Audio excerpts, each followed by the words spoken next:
Hey everyone, One Piece chapter 1088 just came out and we just had a phenomenal follow-up to chapter 1087.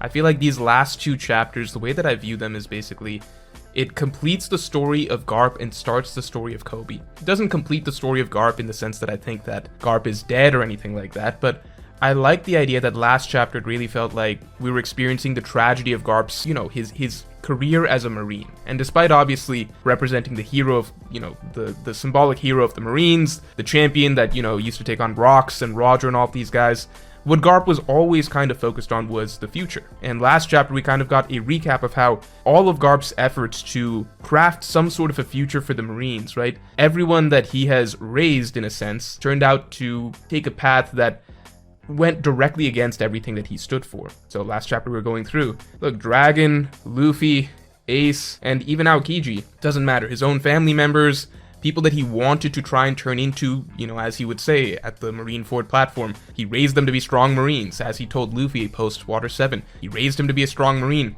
All of these characters, they keep going off in their own directions that goes directly against the entire Marine organization that Garp is trying to raise them to uphold. And Aokiji is kind of the final straw of that, as Aokiji was likely the one that, within the Marine Force itself, he was the one that Garp probably was most hands-on in terms of getting to see go from basically a very incompetent, newbie, rookie guy who couldn't use haki or anything like that, rise all the way through the ranks to the rank of Marine Admiral. And people forget this, but who was supposed to become the new Fleet Admiral of the Marines before all, the post-time skip happened? Aokiji. Aokiji was the one who was supposed to take the reins.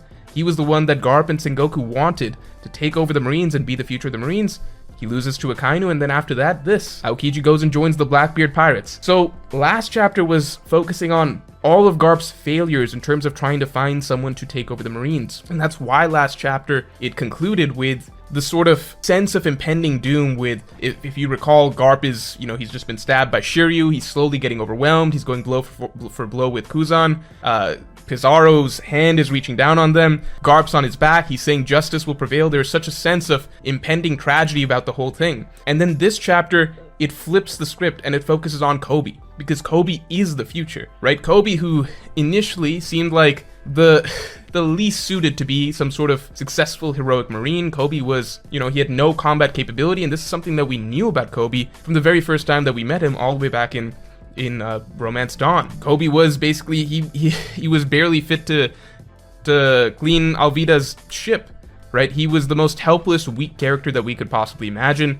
but Koby obviously pushed himself, and he rose to become that flag bearer for the future of the Marines, and that's what we got to see over the course of this chapter. And even if Koby still has so much holding him back, his fears, his worries, his own sense of, confidence that we've seen throughout the story, the one thing that is consistent about Koby from start to finish, from the first time we saw him stand up to Alvida, to then standing up to Helmut Po, to then standing up to Akainu, is that when it really comes down to it, Koby is able to find something within himself to step up and make a difference. And that's what we see here finally coming through in terms of a significant combat situation. And so it doesn't really matter that Garp was defeated here, right? It's old Garp. He's not going to defeat Aokiji and the entire Blackbeard Pirates crew all at the same time. But that's not what this was about. This was about securing the future of the Marines. And Garp came to save Koby, and he succeeded in saving Koby, along with God knows how many innocent people that they were able to rescue from that island. The other characters that we now know we should expect to consider the future of the Marines, they are able to get away as well.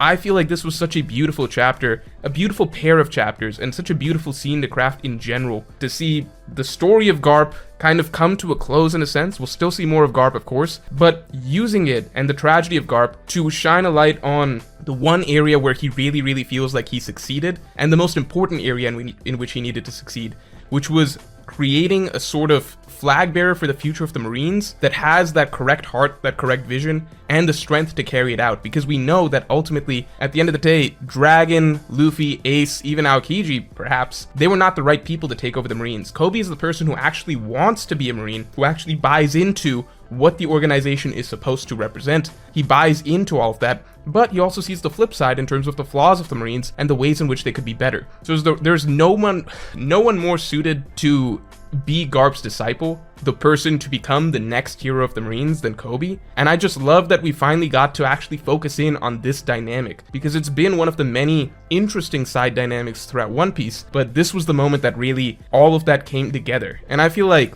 this is the type of thing that we're just going to get to see more and more throughout the final saga of One Piece, because there's so many interesting side character dynamics that we never really get to delve that deep into. But now I have high hopes for, you know, Dragon and Sabo getting some sort of interesting storyline like this, or Shanks and Mihawk whenever they finally meet. We're getting some hints of this with just getting to see Buggy's flashbacks and understanding the truth behind the Buggy and Shanks dynamic and the level of depth that was there. So the potential that we have with this whole board of characters that we've been waiting on, who've had their dynamics and relationships somewhat established already, but now we get to actually deal with these characters in a much more serious and much more focused manner and see how all of their stories connect to tell the full story of One Piece. I don't know, I feel like these last 2 chapters gave me so much faith that the final saga is going to be the best saga in One Piece, which is a very, very high bar considering we've had, you know, the Enies Lobby saga, we've had the Marineford saga, but I think the final saga has the potential for that. So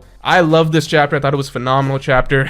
Stuff about whether or not Koby has Conqueror's Haki and stuff, you can wait for my video coming out Tuesday, because I think there is a lot to talk about there, but the chapter itself was beautiful. So now a quick voice from the people, which is obviously from my highest tier of patrons.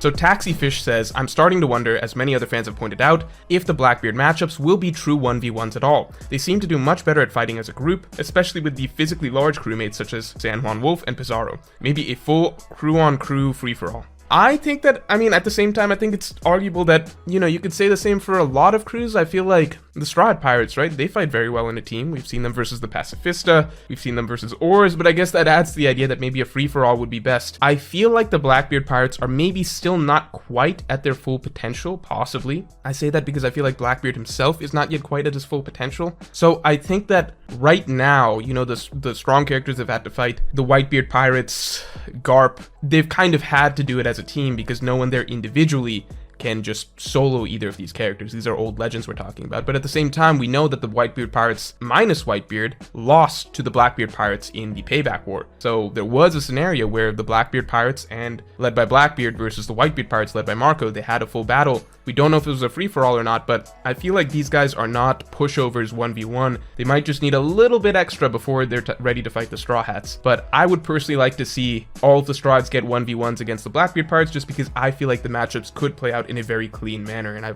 think certain things, such as Chopper versus Doc Q, Usopp versus Van Augur, I feel like these things would play out best in a 1v1 scenario. So if you enjoyed this video, like, comment, and subscribe, and I will talk to you all next week.